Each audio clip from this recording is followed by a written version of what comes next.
अस्सलामु अलैकुम सामीन। 3 सफ़रुल मुज़फ़्फ़र है, 1 सितंबर है।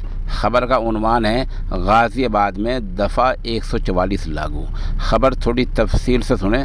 उत्तर प्रदेश के ज़िला गाज़ियाबाद में इंतज़ामिया ने शांति बाकी रखने के लिए, शांति बनाए रखने के लिए 28 अक्टूबर तक धारा 144 नाफिज कर दी है। आज 1 सितंबर है।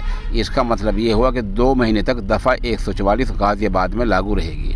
दरअसल इस महीने में कई त्यौहार हैं, चहलुम है और नवरात्रे हैं, विजयदशमी है, 12 वफ़ात है, महर्षि वाल्मीकि जयंती है, दीपावली है। ऐसे त्योहारों के मद्देनज़र इंतज़ामिया ने दफ़ा 144 लागू की है।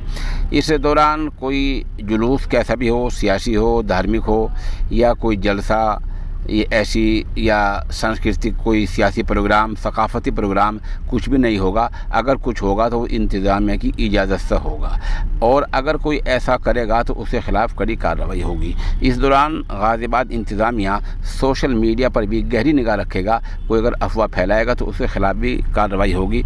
बहरहाल आज 1 सितंबर से लेकर 28 अक्टूबर तक ज़िला गाज़ियाबाद में इंतज़ामिया ने दफ़ा 144 लागू कर दी है।